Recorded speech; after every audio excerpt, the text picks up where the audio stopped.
Morning. It is Ask Dr. Ben. I'm recording these whenever I can. Yeah, as far as I'm concerned, it is a Tiny Shark Tuesday, but I think you're going to see this on a Wednesday. So, all right. I don't know. It doesn't scan quite as well, does it? Anyway, our first question of the day is from Rachel. Hello, Rachel. And so the question is, with lots of countries starting to relax their isolation strategies and allow more freedom of movement, yeah, how long do you think it'll take for a second wave to begin to appear? Would you have thought it would have started already? Rachel's based in the UK for reference. Yeah. So, all right. The answer is I think there are a lot of models out there, and I'm not sure which. But it's a good opportunity to talk about a website called Our World in Data. And oh my gosh, do they have everything you could possibly want to know, sliced and diced every possible way for the COVID 19. The one that came to my attention, caught my eye, was a graph that was made from some data on the site. I don't actually see the graph on the site, but I have downloaded the data and it checks out. And I was looking at the daily fatalities from coronavirus, which we think we're probably undercounting, and it's a question of by how much in different places. And it's a sort of an averaged out over 7 days because there are always these things. Whenever you get to a weekend, the number of cases and deaths always goes down.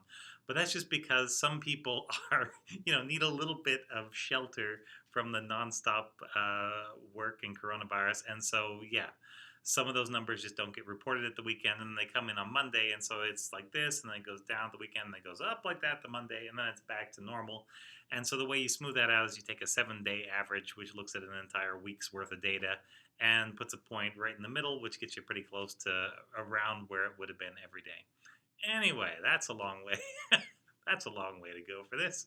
But what they've got is a very nice graph, and it shows that in the UK, for example, right now you've got about 4.5 deaths per million due to coronavirus, which is quite a bit.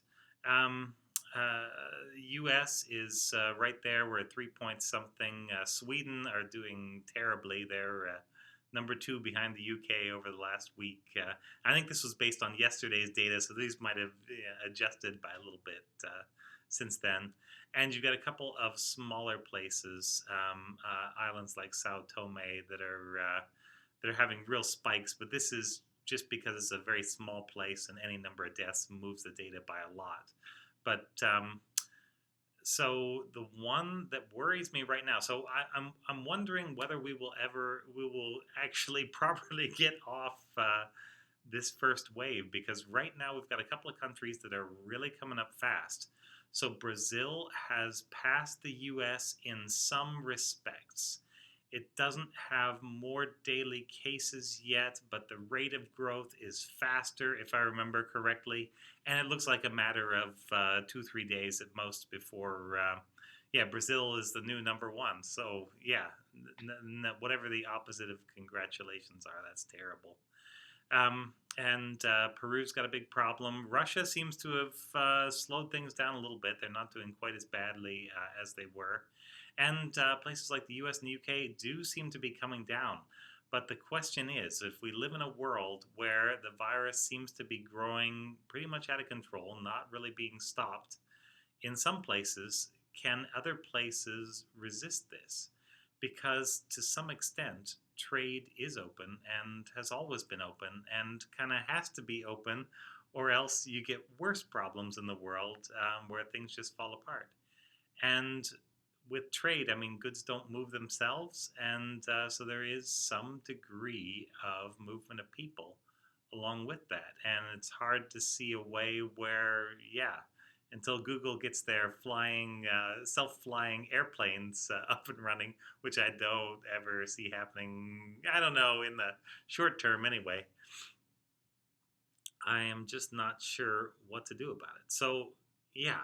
So there are different models, and I think these models are based on different amounts of spread and different predictions. And right now, we just don't know what's going to happen. But I would say, first things first, until we get the virus actually turned around everywhere, then I don't consider us as a world to be over it and off the peak.